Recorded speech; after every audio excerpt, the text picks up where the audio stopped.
Welcome to Amateur Redneck Workshop. I'm Harold and I'm also the resident redneck. Today I felt like fooling around going to the range, and so that's what today's video is about, a trip to the range. Every time I look at myself in the viewfinder I got one eye going off to the side.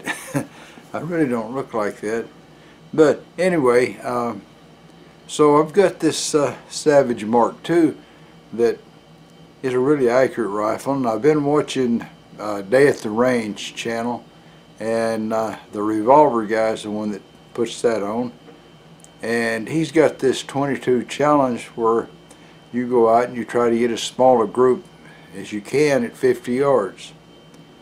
Well, I thought that I hadn't shot that Savage probably in a good year at least, and it was always a really accurate gun, so I took it out there this morning. First thing, I got up before sun up, got everything loaded up, got out there, and when it came 8 o'clock, I was ready to go. I had everything all set up.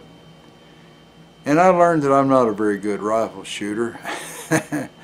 Not at all. But yeah, I had fun anyway, and so I know some of you guys don't like this kind of thing, and if I was you, I would just fast forward onto the Bubba joke at the end, you know. And for those of you that want to watch me poke holes in paper, it's about 10 minutes worth or less, and you can just watch it all the way through if you want to, or you can put it on fast, you know, fast viewing or whatever, you know. Just watch some of it, I guess. All right. So anyway, I came back already. You know, I know how I did at the range, and I didn't do any good really. I was going to turn my target in. It's the Revolver guy's official target for his contest, and they got a little bit wet, but the holes still showed up. And I don't know. I'm not going to turn it in because I got 5/8 of an inch was my best group, and that's a pretty big group as far as I'm concerned, so I'm not going to turn it in. Well, there's the rig on the Caldwell rest. It's a couple of minutes before shooting time yet. The red light hadn't gone off yet, so I'll show you the range. And then nice, we're gonna be shooting at that target way down there. If I can get on it right.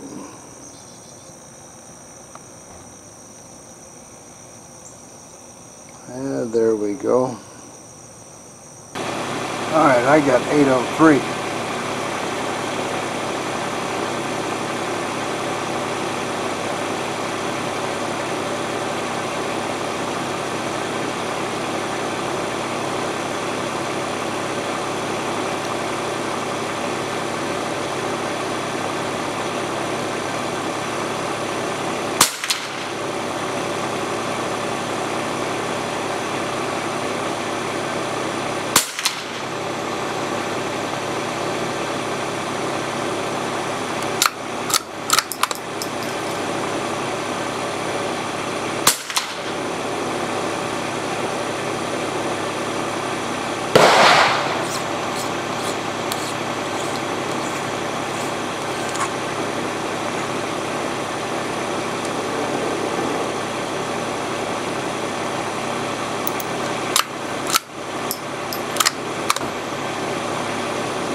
That ought to have it sighted in good enough.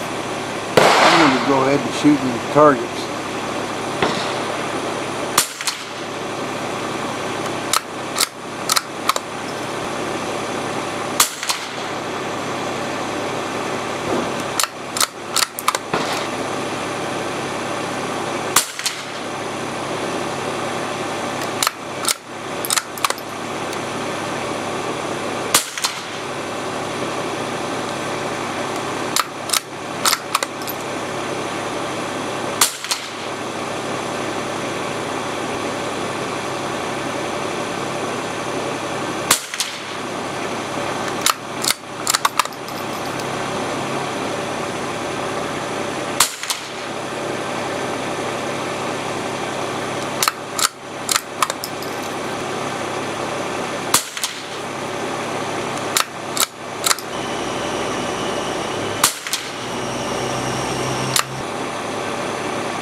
I don't know the rules of this competition, so I don't know how many of those I need to shoot.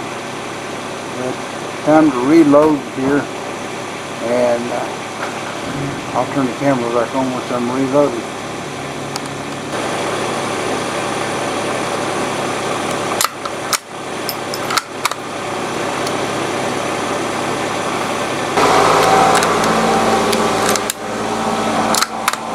Works a lot better when you put a magazine in it.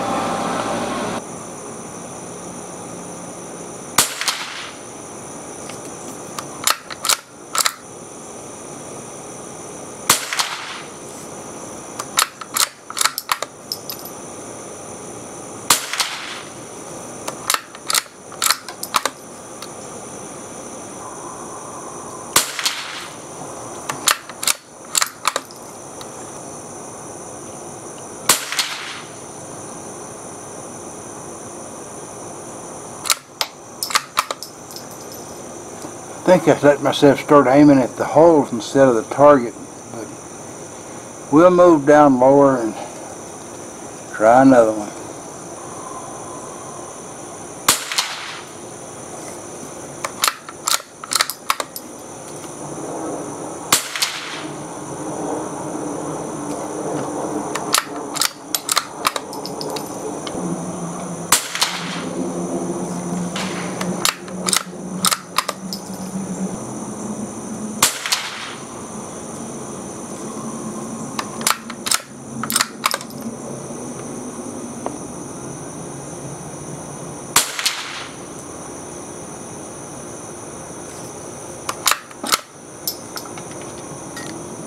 And that's another 5 down the tube.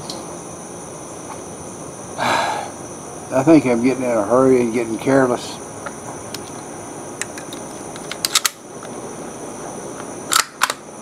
Well, maybe I'll improve on the next one.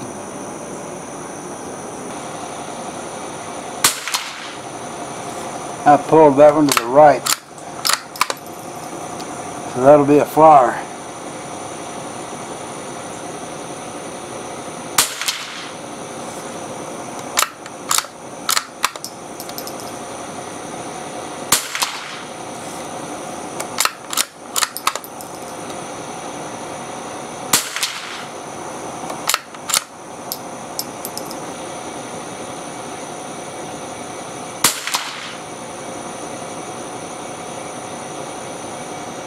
Not good. I pushed that one to the left.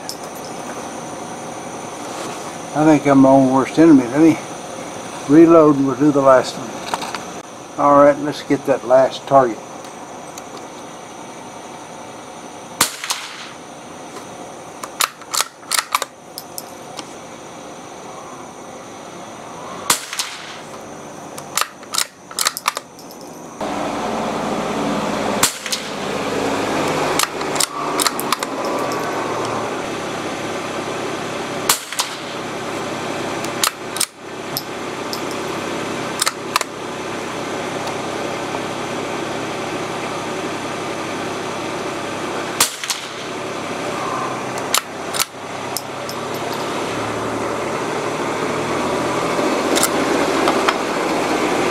Alright, that does them all. I'm going to go down and get the target and see how it came out.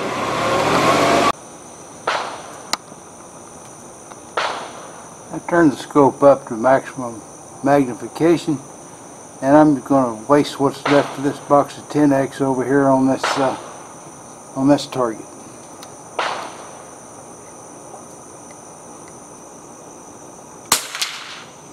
I took one shot already with the camera turned off.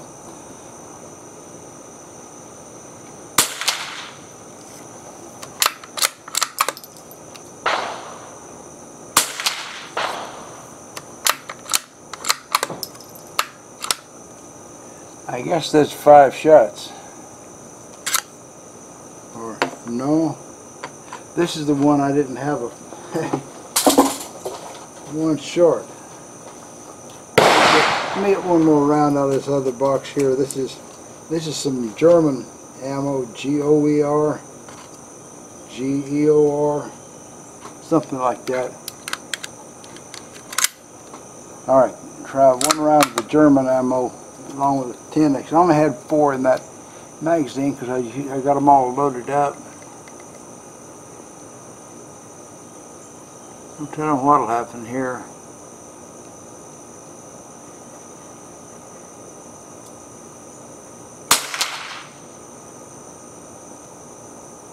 Yeah, that was way high.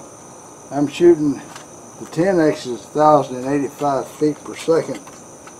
I think that stuff I just shot's 1,200 and something, so it would have climbed up a little higher. Alright, one more target. Do the one on the left. And then that'll be all the Eley. I've got 5 in this magazine.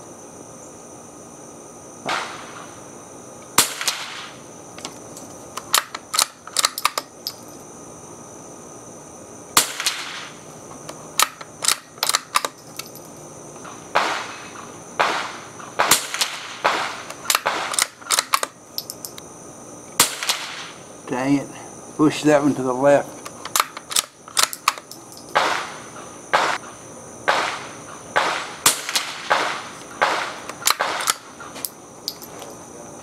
Alright, that's it. That's all I got.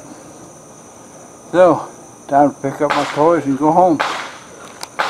Well, this is the first target. There was only 2 groups on there that was even sort of close to being any good. That's this one here and that one right there. And they're both about 5/8 of an inch. And the rest of them are just downright terrible. Then I shot that second target, and it was almost good. You have to excuse these targets. It was rainy and wet, and the targets soaked up a lot of water. This one right here is about a 5/8 inch. This one here would have been real good, except I put in that ammo from another box, that GECO or whatever it is that I bought for pistol practice, and it shot way up here. This would have been a pretty good group here. It would have been a 1/2 inch if I had one more 10X. I was using Eley Tenex, and kind of disappointed all the way around. The next time I go, I'm going to take the scope off my bench rest rifle and put it on this and see if I can do better. The gun's better than this. This is all the sloppiness is me. Boudreaux and Thibodeau are out in their boat fishing. They've been out there quite a while and they hadn't caught nothing yet. And Boudreaux looks up and sees Pierre coming by in a boat, and he's just full of fish, you know. And so Boudreaux says, "Hey Pierre, where'd you get all those fish?" Pierre says, "Just go right down there to that pass, go through that pass. When you get to where the water's fresh, you'll get your boat full of fish there. That's where to go." So they take off from the boat and they get through the pass. Boudreaux says, tells Thibodeau, he says, "Get that bucket there and get some water and taste it. Find out if it's salty or fresh." So Thibodeau does, and it's not salty. So about every quarter mile, Boudreaux asked him, "Hey Thibodeau, is the water fresh or salty?" Thibodeau says, "Salty." So they got way the heck out there, and Boudreaux says, "Hey Thibodeau, ain't that water fresh yet?" Thibodeau says, "Well," he said, "but Boudreaux," he says, "there ain't no more water in the bucket." Well, that's all, folks. Y'all try to subscribe if you're not already a subscriber. Leave a comment if you got something to say. And above all, remember, keep on keeping on. Bye now.